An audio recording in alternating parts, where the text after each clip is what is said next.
What's up, crypto gang? Welcome back to another episode. If you guys are new here, we do a giveaway at the beginning of every single episode, and today's winner is Rock Sanchez. Thanks so much for commenting on the previous video, Rock. I just sent you some crypto. If you guys want to win on the next video, like, comment with your wallet address, and don't forget to subscribe. On this episode, I sit down with BitBoy Crypto. We met in person at World CryptoCon a couple of months ago in Las Vegas. He's an overall nice guy, and I sat down with him for a live stream where we talked about pretty much everything going on in crypto right now. So without further ado, let's dive right into the live stream.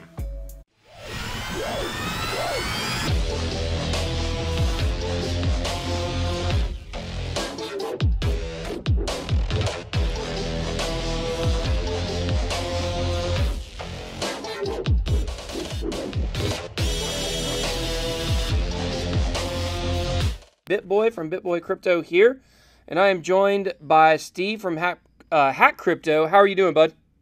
I'm doing good. I'm doing good. Thanks for having me on. Awesome. Well, let me, we'll give everybody a chance to get on. I'm going to go ahead and make sure I pull up the chat. So if you see me looking down at my phone, it's because I'm following the chat here. And I'm sure we'll have like some questions and different stuff like that. Obviously, when the market is not doing well, you know, the people that show up have questions, you know? Yeah. So I guess first, just tell us a little bit about yourself and how you got into crypto, how you started your channel and things like that. All right, cool. So back in 2013 in February, I was going to a program in Boston with some friends, and we were walking around outside of the MIT Sloan School of Business, and there was a sign outside on like a street pole that said, "Stick it to the banks, buy Bitcoin." And I was like, what's this Bitcoin thing? And we were working out of the Cambridge Innovation Center and went in and we started figuring out like how to mine it back when CPUs were just becoming pretty unprofitable. So we figured out how to do it. And then the kind of testament of me going fully into it was when I had to explain it to my parents. So I was like, hey, mom and dad, this is what Bitcoin is. And they were like, okay, if you can simplify it for us, maybe you can simplify it for people our age, people, you know, all over the place that are just trying to understand.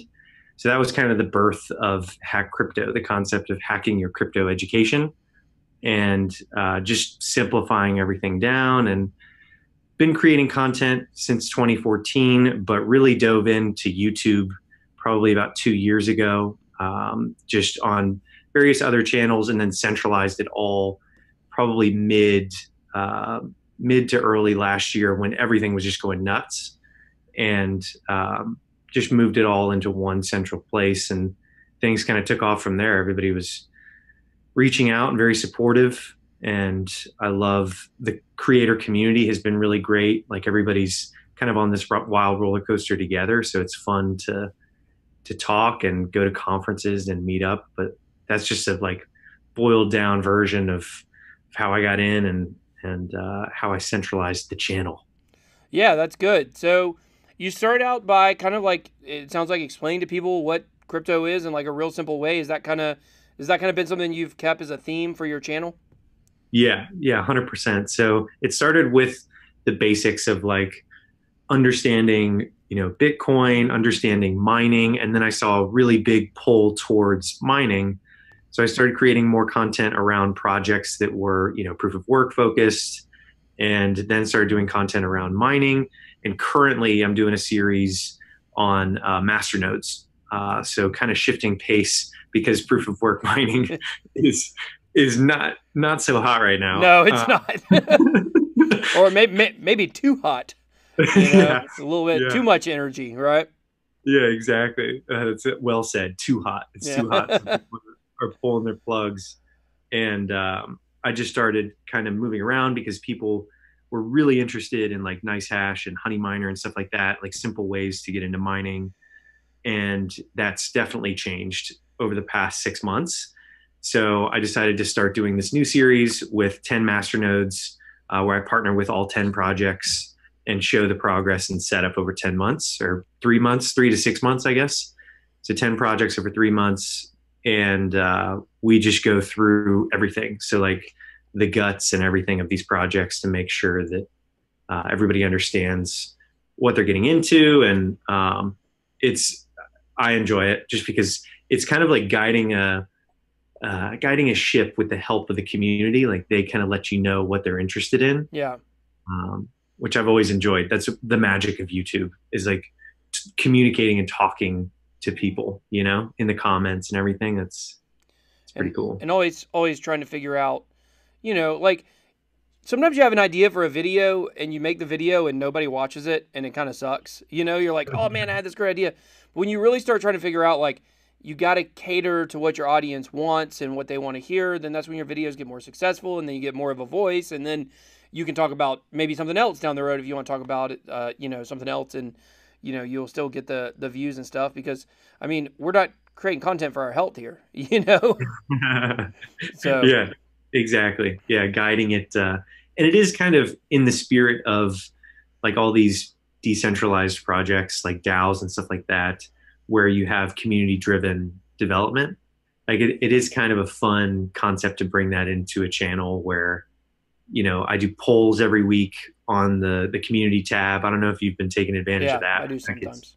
it's such good visibility. YouTube is just really pushing those up in the ranks. So I put out these polls and ask people, you know, like, what do you guys want to see? Do you want to see mining content, Masternode content? And it's just a fun way of kind of crowdsourcing the type of content. But yeah. So speaking of outsourcing or crowdsourcing our content, had a couple of people already ask me about Ethereum Classic. We're going to talk about that a little bit later, and then I'll also have a video hopefully coming out tonight or maybe in the morning where I'm going to detail that. It's a lot of people think Ethereum Classic is dead as of today, and I don't think that's the case. So the long and the short of it is ETC Dev or Dev ET, it's Dev ETC was the main developer of Ethereum Classic, and they basically quit today. So, but IOHK is still actually a developer on that project, but they're busy, so don't really know what they'll do. But that's a quick overview for everybody what's going on with Ethereum Classic. But you guys make sure to watch my video I put out a little bit later on that. So, okay, so you talked about proof of work, and I want to talk about this with you because, you know, we touched on it is a little bit of a hot button issue right now with the environmental concerns. And speaking of Charles Hoskinson, he actually just had an article he put out a couple weeks ago where he talked about that's his biggest regret is working on proof of work. He wish he would have changed it for the environment. What are your thoughts? Do you think this thing is like totally overblown? Do you think this is like a legitimate concern? Do you think this is just, you know, a lot of people with hot air that want to make an issue out of something? What do you think about that? Yeah, good question. So, and also that's crazy about Ethereum Classic. Thanks for the for the update on it. That's wild. With the proof of work kind of dilemma, I think that it is very energy focused, and it does kind of incentivize people to just pile on more resources onto just, you know, it's almost like a faceless entity that just keeps piling GPUs and ASICs onto mining. And that's just not something that the community really wants. So, for example, with this new Masternode series, I partnered with Bitcoin Green.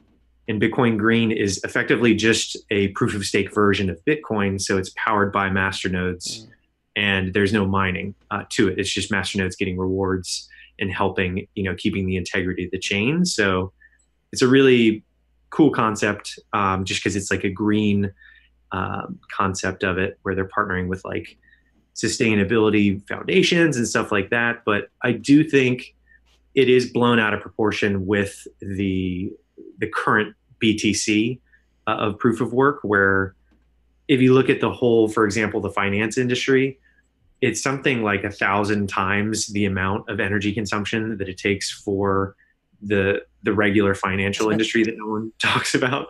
So it is just sort of a drop in the bucket, and you know, everybody kind of points to the negative pieces of it during kicking it while it's down, if you will. But yeah, I do think certainly down. Yeah.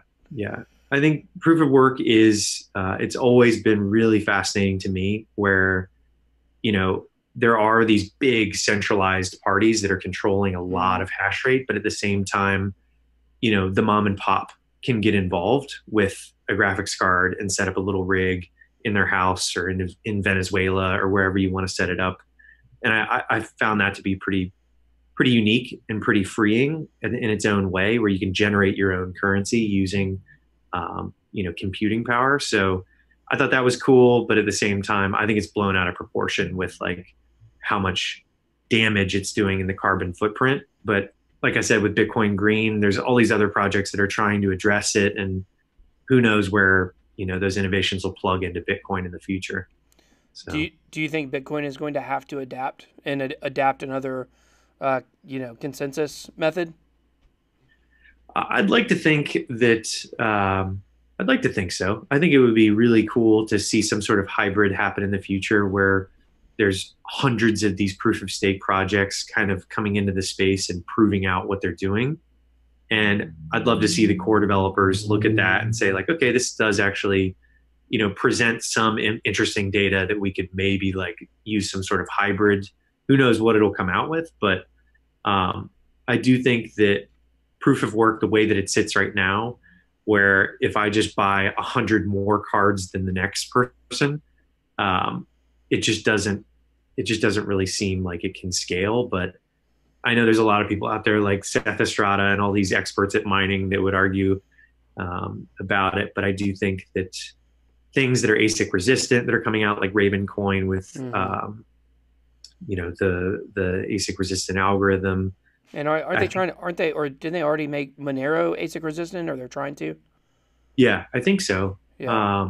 Those are really pretty interesting because the whole like progression of where it's like the CPU, the GPU, the ASICs, and then these FPGA cards, like all these kind of progressions are just sort of the evolution of the space. So like for example, I had 40 RX 580 8 GB cards running on Ethereum, and then I had to switch it off to Raven Coin, and then had to switch it off to Monero, just to avoid all of these. Like it's like going through a minefield. So it's tricky. We'll see what happens in the future.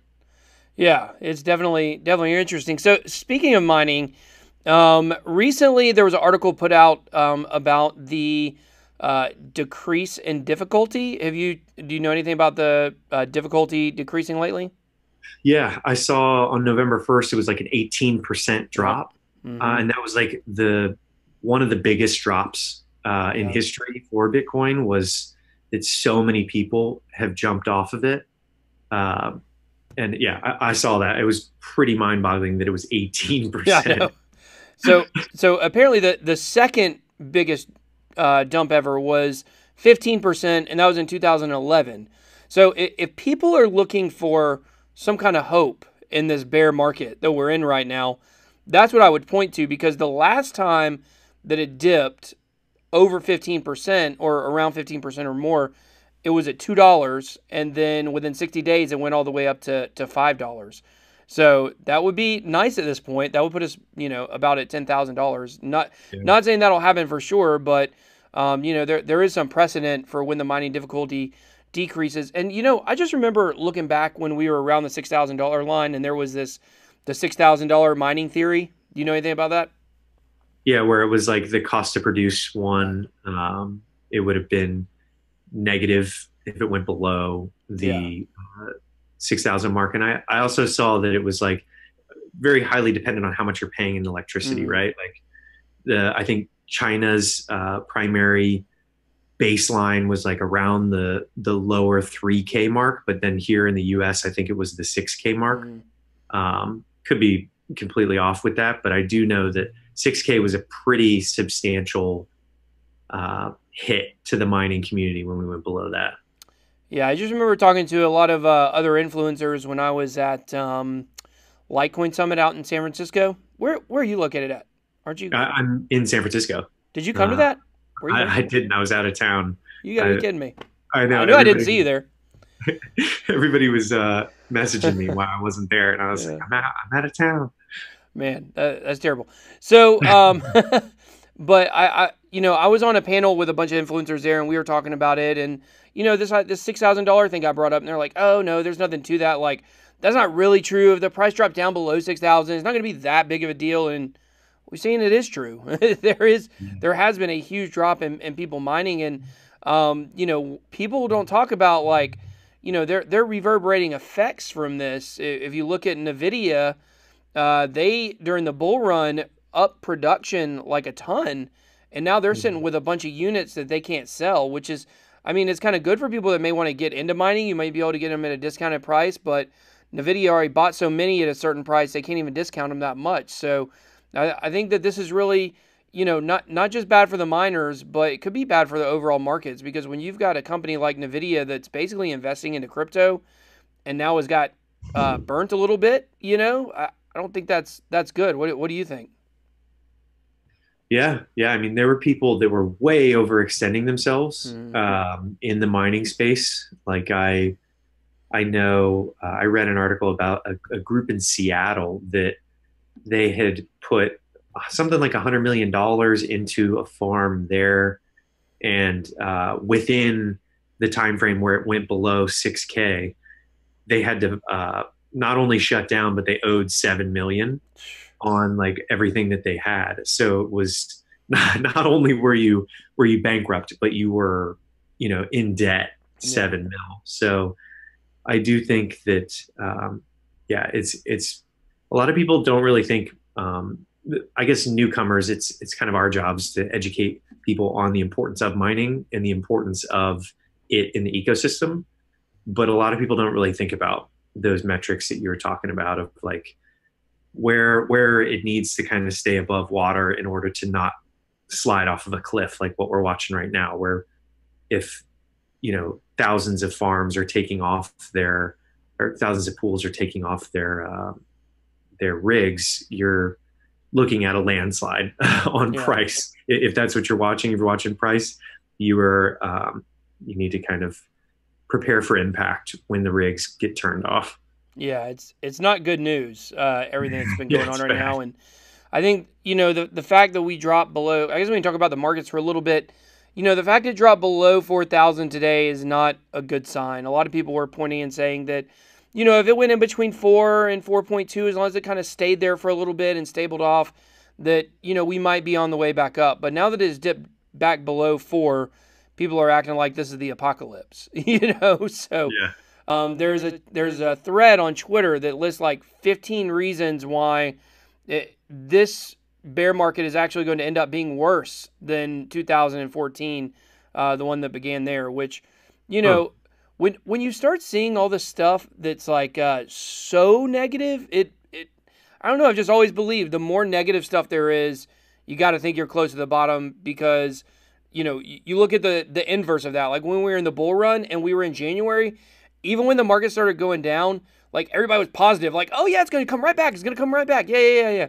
And then all of a sudden it just all turned negative. And I think we're starting to see the same thing where there's so much negativity around, so much salt on Twitter, you know, people being angry. We were talking about before we came on air, like just, you know, getting bad comments and, you know, people being angry and losing money and frustrated and things like that.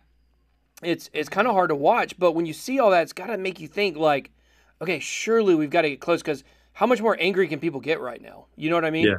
Yeah. And I mean, I have quite a few tabs that I have bookmarked from Reddit that I go back to, where people were just livid at the market back after Mount Gox Hmm. happened, and people were just so mad. And it's not verbatim, but it's very close to what people are saying now, Yep. where you are right that when people are so frustrated and they're capitulating, it is a very dark time. And it's crypto Twitter is such an interesting place It where is. the jokes have slowed down quite a bit, just because everyone's being kind of empathetic towards the situation, because it is, you know, people that came in and, you know, maybe took out a loan, or they were not in a financially stable position to invest, did, and those people are in a bad spot right now. So I think that it is a dark time, but very similar to what happened back then. All the same kind of tweets, all the same kind of comments. Hmm. It will pass. It's just mathematically just going to pass.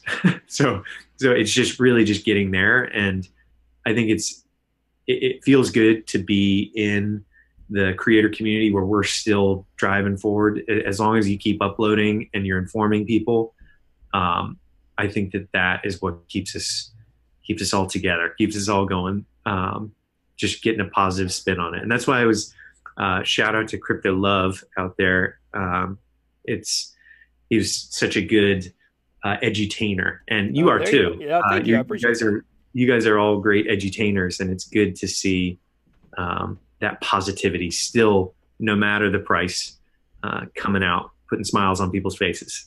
Well, it can't get much worse. I mean, even if we were to drop into like the high ones, like around 2000, like to me, we're already at the emotional bottom. You know what I mean? Like, because at that point, the people that are the most bitter are the people that bought in like in January or February, and they're so wrecked that going down from 3,000 to 2,000 isn't going to do much to make them even worse. You know what I mean? Yeah. Is the people that are dollar cost averaging in, you know, they'll be hurt a little bit when we drop down. But listen, guys, if you guys ever see me stop making videos, you guys just need to go to your bunker, because it's going to be, that's a bad situation. Because somehow I still manage to be positive in all of this. And you know what?